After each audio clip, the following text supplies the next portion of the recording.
Can you describe what it was like walking into camp on day one? Walking into camp was surprising.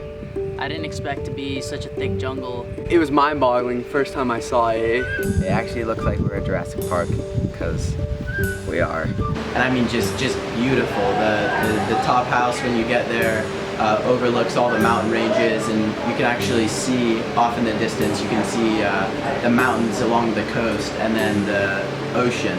Everyone was here in Puerto Rico, all the people from Kawani, and it was just the same kind of brotherhood that it was in Weld. I think that was the seed for Camp Tabonuco, trying to bring the idea of a camp setting to Puerto Rico that it doesn't really exist too much here, and just making that dream a reality.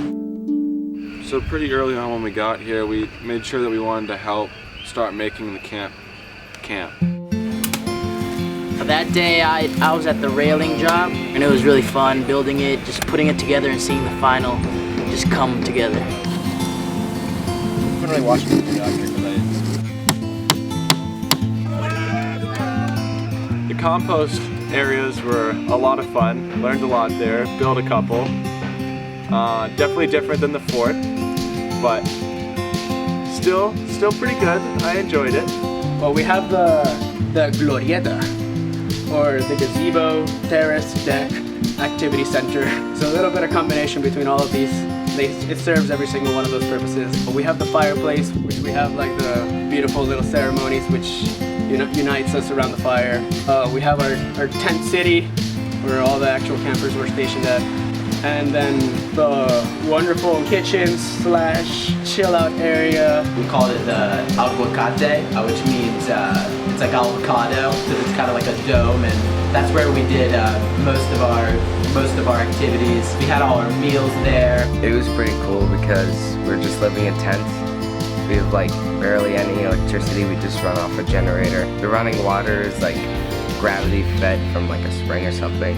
You look around and you see banana trees and orange trees and Jayuya trees and all these different things. And it's just like vast, and it's really just, you feel like you're in the jungle. I think my favorite moment was when on the second day we went to the beach. Luisa, llévame contigo a la playa. Luisa, no seas mala, llévame contigo para la playa. Luisa, no seas mala, llévame contigo para la playa.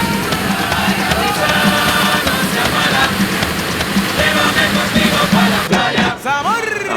Yeah, probably one of my favorite activities that we did on the farm was making rope from scratch. So what we did was we went and cut down some bark off a banana tree, twisted it, and knotted it actually into rope. I made a necklace, which I'm wearing right now. I'm pretty proud of. I made a banana rope. I made a little banana bracelet. I love it. I'm gonna keep it with me for forever and ever. Also, we used coconut. We picked up about 15 of them, and we made coquito, which is a typical drink here in Puerto Rico for the Christmas and New Year's around that time.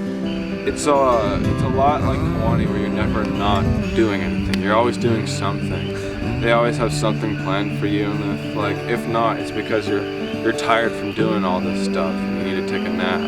So we would wake up at 7, we'd have a morning gathering to get everyone energized and ready for the day. And then we'd go into breakfast. Afterwards, we would have our first activity, which would either be cutting bamboo, learning how to make fires, or we would take a trip. Before lunch, we'd have a free period where you could kind of just hang out, play cards, read. After lunch, we would either have about an hour rest hour, or we would go on a trip, just to a river, go on a hike, and then stay in camp, do some sort of team building activity, or just like going to pick fruit from the orange trees and climbing coconut trees. And then we just go straight into dinner, which would be another great meal prepared by Carlos. And after dinner, it's just kind of free time to chill.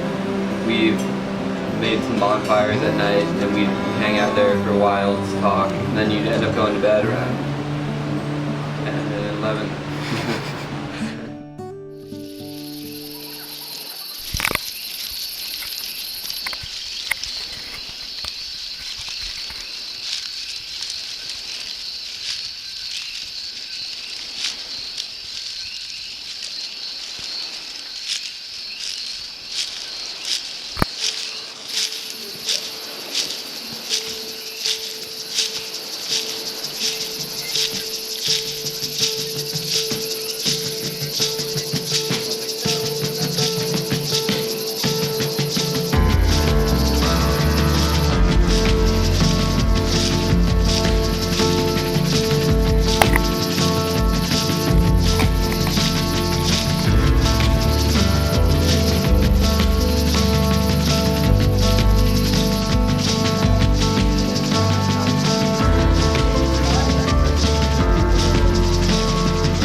extraordinary to see how big it actually is.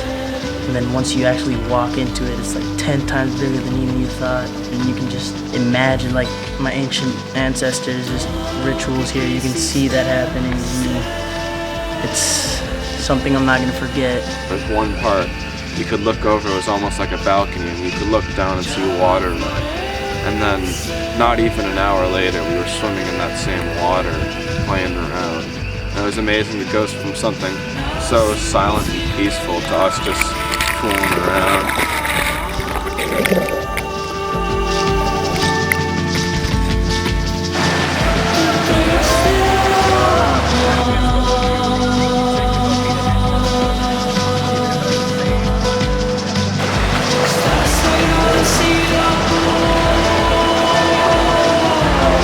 The trip to the Panama was my favorite. That was just stunning. The cave was awesome. It was like nothing I'd ever seen before. And then to top it off with that beautiful river, it just sealed the deal.